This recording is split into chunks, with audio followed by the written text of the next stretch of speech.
2 दिवस झालं अटल विनामूल्य महाआरोग्य शिबिर चालू आहे आणि या आरोग्य शिबिरामध्ये मोठ्या प्रमाणावरती जे काही आहेत नागरिक असतील, वरिष्ठ असतील, ते सगळे या आरोग्य शिबिराचा लाभ घेताना आपल्याला पाहायला मिळतात। काही नागरिक आहेत ज्यांनी या आरोग्य शिबिरामध्ये आपल्या रोगाच्या निदानासाठी आलेले आहेत। आपण त्यांच्याशी बोलूयात। काका, काय नाव आपलं आणि कुठून आलात? मी अप्परा खजोरे जुन्या सांगत राहतोय। जुन्या सांगत। हा, माझा एक थोडं मुक्कामार लागणे किंवा व्यसन मुक्तीसाठी हे माझा एक प्रयत्न चालू आहे। त्या एक सेवा चांगली आहे आमदार भाऊच्या कार्यातून त्यासाठी। हा, मग हे सुविधा थोडं माझ्या मनाला बी काय एक सेवेमुळे मला चांगलं झालं तर आयुष्याचं आहे। असं तुम्ही करा, ते औषध गोळ्या लिहून दिलेत मला। कार्ड नंबर, आता हे गोळ्या वगैरे दिल्यात, लिहून पण दिलाय, परत काउन्सिलिंग साठी पण या म्हणले हॉस्पिटल। हा, या त्याने म्हणले तुम्हाला काय प्रॉब्लेम असेल तर तुमचा मेन मुद्दा जे आहे ते तुमचं वैयक्तिक तुमच्या घरच्यांना विचारा। तुम्हाला मेन काय औषध ते मेन महत्वाचं, तुम्हाला तुमच्या मनावर कंट्रोल नसलं तर तुम्ही मला आम्ही सांगू शकत नाही म्हणले। बरोबर बरोबर।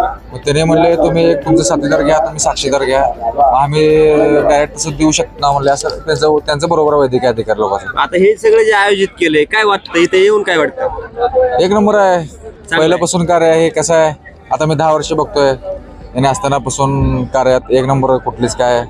आता लक्ष्मण भाऊंच्या नंतर शंकर भाऊ जगताप असतील किंवा अश्विनीताई जगताप असतील, हे सगळं कार्य पुढे चालू ठेवत आहेत। त्यांच्याबद्दल काही मेसेज द्यायचा असेल तर तुम्ही? त्याने कसा म्हणतात, त्यांनी वारसा चालत त्यांच्या पेक्षा त्यांनी जबरदस्त परफॉर्मन्स दिले दुनियाला चालून, किंवा एक नाव त्यांचं एवढं अवलौकिक केलं की भाऊच्या कार्यामध्ये त्यांचं का पिढ्यानपिढी म्हणा किंवा एक रहस्यमय जीवन लोकांना त्यांनी दिशा दाखवून दिले। काय कुठल्याही क्षेत्रामध्ये सामान्य जनतेला किंवा असं सामान्य लोकांना हे आधार एक म्हणजे लय भारी एक हे आहे त्यांचं, एक योगदान, एक प्रोत्साहन आहे।